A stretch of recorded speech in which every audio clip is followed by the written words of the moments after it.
Deontay Wilder was offered a 5-fight deal by Bob Arum, Top Rank ESPN, which would culminate in a Tyson Fury rematch. Now, to my understanding, it would have been 1 or 2 fights before facing Fury. Then he'd face Fury, and I'm guessing there was some kind of rematch stipulation. And then maybe a fight after that. So 5 fights maximum was the ESPN deal, to the best of my knowledge. And this would have been also, to the best of my knowledge, a promotional deal, because Deontay Wilder doesn't officially have a promoter, and he doesn't have a long-term contract with a television network. So he is technically a free agent as far as we know, but he hasn't accepted that ESPN deal. He was looking to go to purse bids, according to Shelley Finkel, because there was no way he was going to take the 5-fight ESPN deal. He was looking to go to purse bids, but that's when Tyson Fury pulled out. Now, there's some people out there saying Wilder should have taken the deal. It's too good a deal to turn down.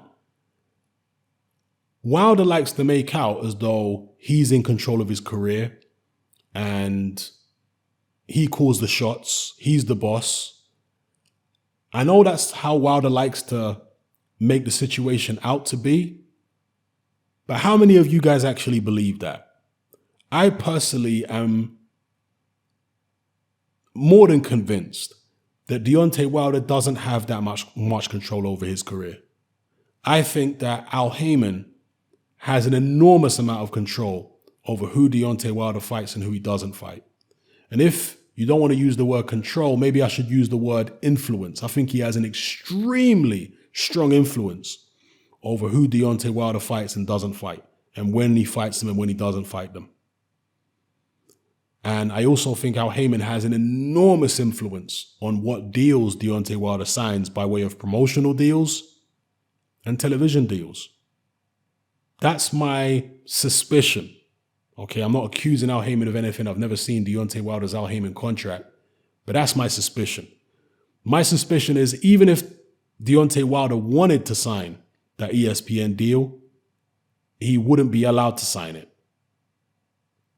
Al Haymon is a very smart man. This is a Harvard graduate. This is not just some run-of-the-mill boxing promoter. This is a guy who graduated from Harvard.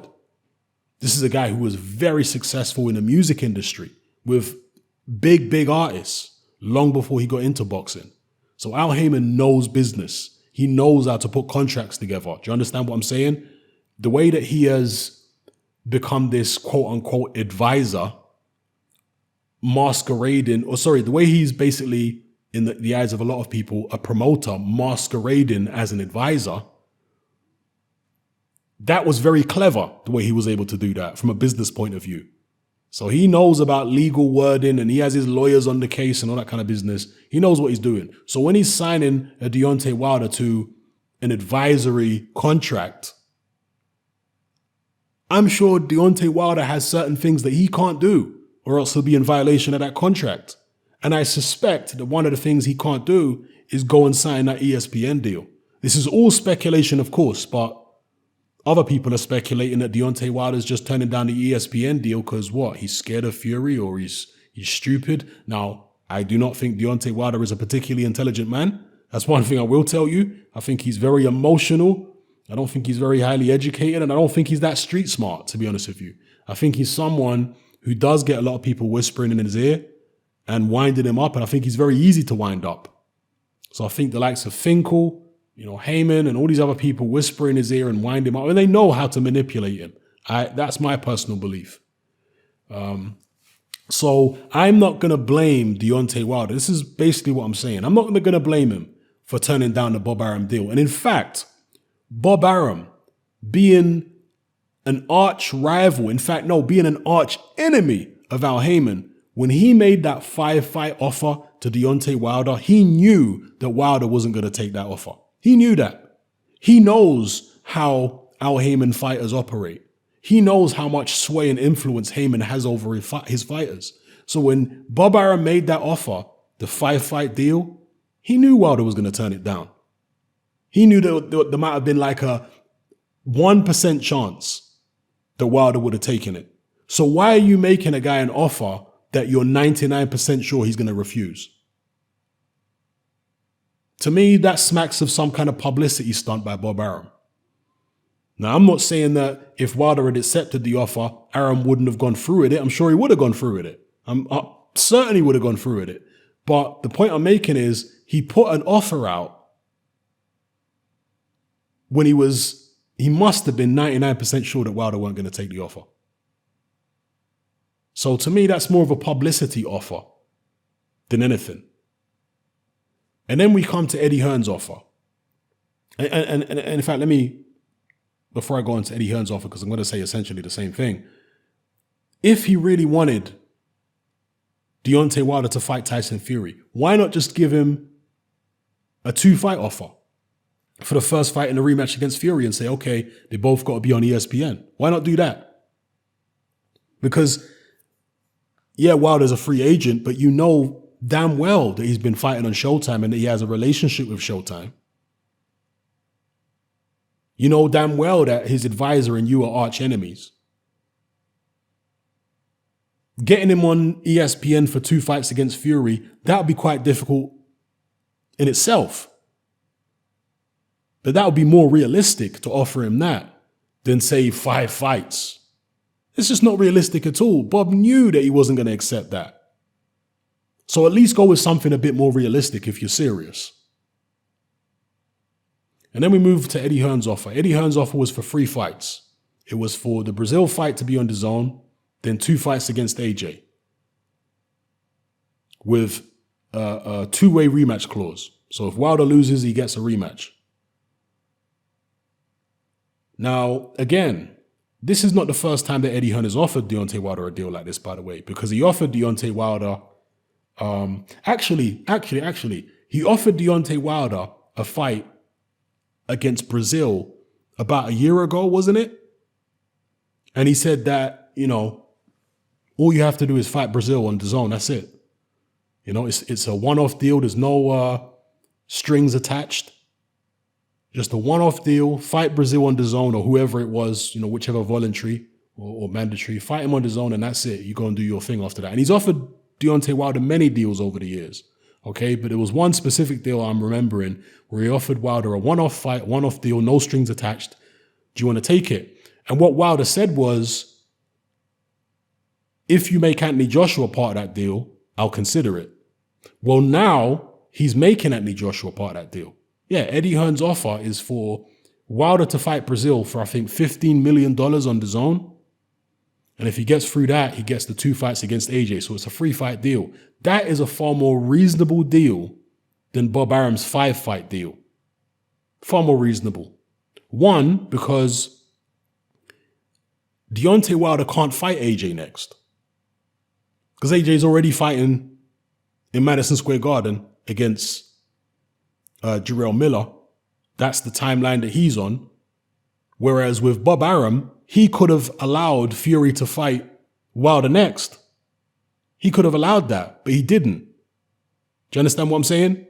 So Eddie Hearn is not putting Wilder out and pushing fights back and doing any of this kind of stuff. He's not doing that. So Eddie Hearn's offer is more reasonable than Bob Arum's offer. But at the end of the day, it's still kind of understandable why Deontay Wilder would not just jump at that offer right away. Okay? If it was a one-off deal for the Brazil fight to be on DAZN for $15 million, then Wilder and Al Heyman would have to look at that very, very closely. I know they're aligned to Showtime and Fox and stuff like that, but for $15 million to make a mandatory defense for a one-off fight, man, that is very, very difficult for you to be turning down. So they'd have to look at that. But in terms of a 3-fight deal and all the fights are going to be on DAZN, I can't blame Deontay Wilder's team for not going for that. If Bob Arum or Eddie Hearn want to get the Wilder fight done, they're going to have a situation where the broadcasters are up for negotiation in terms of which platform it's going to be on. And Eddie Hearn has said that the Wilder fight could be on Showtime. The Wilder fight could be on Fox or wherever. Eddie Hearn's open to that possibility of Anthony Joshua fighting on those platforms, because Anthony Joshua has got a fight-by-fight deal with DAZN. And in fact, he's been saying that from a business point of view, Joshua versus Wilder is probably easier to make now than Joshua versus Fury, which it certainly looks like on the surface, because Fury is exclusive to ESPN. He can't fight nowhere else. Wilder can fight elsewhere, although I don't think he's going to be tied into any long-term contracts elsewhere. But for a one-off fight, maybe Wilder could fight on a different network, okay, for a one-off fight. Or maybe a 2, with a rematch and whatnot. But certainly not 5. So Wilder's not tied down. Joshua's not tied down. Joshua has a fight-by-fight deal with DAZN, and they've got, I think, like first choice on him. So they've got first refusal on his fights, basically. So potentially he could fight on Showtime. Potentially he could fight on Fox. And of course, in the UK, Tyson Fury is tied to BT. Can you really see Tyson Fury fighting Anthony Joshua on Sky Sports? I can't. Whereas Deontay Wilder doesn't have a deal in the UK. So it would seem on the surface, Wilder against Joshua is an easier fight to make business-wise at this point than Wilder against Fury, because Fury is locked into BT and he's locked in to ESPN. So there's 2 big blockages there when it comes to making the fight, both in, from a United States broadcast situation and from a UK broadcast situation. Joshua against Fury. With Joshua Wilder, it seems business-wise, there's a lot more chance of that happening. But let me know what you guys think in the comment section below about the whole sorry situation. Hopefully we'll get a surprise and we'll get to see the undisputed fight. That's the priority for me, is the undisputed fight. And, it's interesting seeing some backlash towards Tyson Fury now, because he was the big hero after the Wilder fight. But now that he has decided to swerve the Wilder rematch for now, or postpone the Wilder rematch for now, he has got some backlash. Boxing is a game where the fans are very fickle and they can love you one day and hate you the next. So let's see what happens with Tyson Fury, Deontay Wilder, and Anthony Joshua. Let me know what you guys think in the comment section below. It's happening. I'm out. Join me on Patreon. I upload a minimum of 2 podcasts every single week, covering a wide variety of controversial topics, as well as live stream Q&A sessions. Take a look on screen right now at some of the podcasts I've produced so far. For just $3 a month, the equivalent of about £2 a month, you get access to all my new podcasts and my entire back catalogue of past podcasts, including my popular Confessions of a Nightclub Bouncer series. You can listen on your computer or on your smartphone or tablet by downloading the Patreon app from the Google Play Store or the App Store for free. The Patreon app also allows you to download each podcast in MP3. For less than the price of a cup of coffee, you get access to dozens of hours of exclusive content. It's easy to sign up, there's no contract, and you can cancel at any time. So come and join our community of free and critical thinkers by signing up with me here on Patreon today.